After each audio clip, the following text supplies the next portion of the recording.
आज की इस नई चर्चा में स्वागत है, जहां हम रोजमर्रा की छोटी छोटी कहानियों के पीछे छिपे गहरे अर्थों को डिकोड करते हैं। तो चलिए, बिना किसी देरी के सीधे मुद्दे पर आते हैं। आज हम ताकत से बड़ा दिमाग, एक माइक्रो नैरेटिव का विश्लेषण करने वाले हैं। अक्सर हमें लगता है कि एक बेहतरीन कहानी कहने के लिए न जाने कितने पन्नों की किताब या लंबी फिल्म की जरूरत होती है। लेकिन जरा सोचिए, क्या एक परफेक्ट 3 एक्ट यानी 3 चरणों वाली नाटकीय संरचना सिर्फ कुछ सेकंड के एक छोटे से क्लिप में समा सकती है?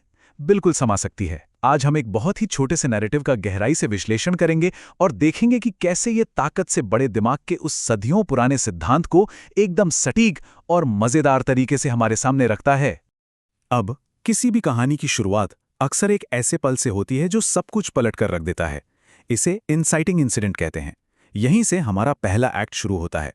इस कॉन्ट्रास्ट पर जरा गौर करते हैं। शुरुआत कितनी शांत है।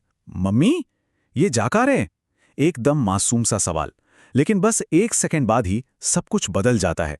ओ तेरी आर्या बेटा, वो देख, डायन चिड़िया सबको खा जा रही है। मतलब सीधे शांति से मौत के खतरे तक की छलांग।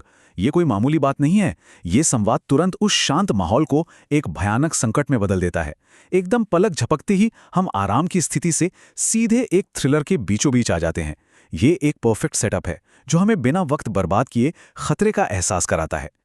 अब यहाँ जो सबसे दिलचस्प बात है ना, वो ये है कि हमें कहानी के विलन के बारे में पता चलता है, डायन चिड़िया।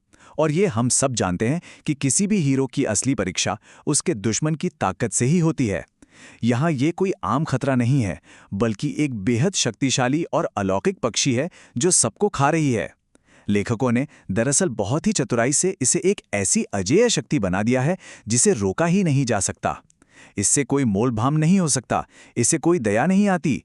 ये बस तबाही का दूसरा नाम है। जब दुश्मन इतना विशाल और डरावना होना, तो रोमांच अपने आप 7वें आसमान पर पहुंच जाता है। ये विलेन सिर्फ डराने के लिए नहीं है, बल्कि किरदारों को उनकी आखिरी हद तक आजमाने के लिए है। तो चलिए, अब हम कहानी के दूसरे एक्ट यानी वास्तविकता की तरफ बढ़ते हैं। यहाँ एक बहुत ही जबरदस्त टकराव देखने को मिलता है। एक तरफ वो युवा ऊर्जा है जो तुरंत एक्शन लेना चाहती है। हमें इन्हें बचाना होगा, बिना सोचे समझे सीधे खतरे में कूदने का वो क्लासिक हीरो वाला जज्बा। लेकिन दूसरी तरफ है एक यथार्थवादी सोच जो तजुर्बे से आती है। डायन चिड़िया बहुत शक्तिशाली है, हम लड़ नहीं सकते। ये एक तरह का बहुत ही कड़वा रियलिटी चेक है, क्योंकि शारीरिक ताकत के मामले में वो उस दानव के आगे चींटी के बराबर भी नहीं है।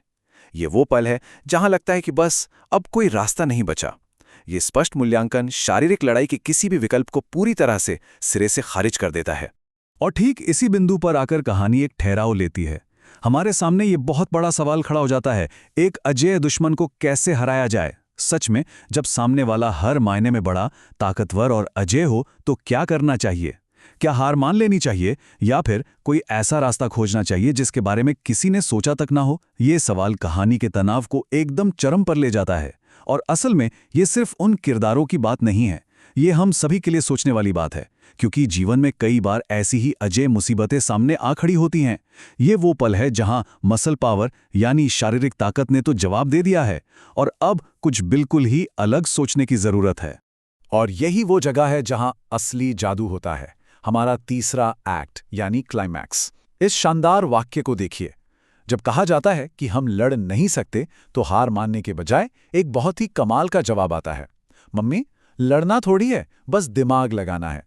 ये एक लाइन पूरी कहानी को 180 डिग्री घुमा देती है। ये उन सारी उम्मीदों को तोड़ देती है जहां हमें लगता है कि बड़े विलन को तो बस मार-धाड़ से ही हराया जा सकता है। यहां शारीरिक ताकत की जगह दिमागी ताकत को चुना गया है। ये एक बहुत ही स्मार्ट रणनीतिक बदलाव है। ये साफ कर देता है कि बुद्धि हमेशा बल से ऊपर होती है। चाहे स्थिति कितनी भी नामुमकिन क्यों ना लगे, एक शांत दिमाग और सही सोच से कोई भी रास्ता निकाला जा सकता है। तो अंत में ये हमारी आज की इस चर्चा के पूरे सार को बहुत ही बेहतरीन तरीके से समेट देता है। सच्ची जीत के लिए सिर्फ ताकत नहीं, रणनीति की जरूरत होती है। महज कुछ सेकंड और चंद लाइनों के संवाद में इस छोटे से नैरेटिव ने हमें सिखा दिया कि असली जीत हमेशा हथियारों या मुक्कों से नहीं मिलती। जो सबसे समझदार होते हैं वो बिना लड़े ही बड़ी बड़ी जंग जीत लेते हैं। रणनीति और विपरीत परिस्थितियों में शांत रहकर दिमाग का इस्तेमाल करना ही वो असली ताकत है जो किसी भी मुश्किल को हरा सकती है। क्या ये सोचने वाली बात नहीं है कि कई बार हम बेवजह की लड़ाइयों में कितनी ऊर्जा बर्बाद कर देते हैं, जबकि असल में हमें सिर्फ थोड़ा सा दिमाग लगाना होता है? इसी विचार के साथ आज के इस विश्लेषण को हम यहीं विराम देते हैं। अगली बार जब भी कोई बड़ी चुनौती आए तो ये जरूर याद आना चाहिए, क्या वहां ताकत चाहिए या सिर्फ थोड़ी सी रणनीति?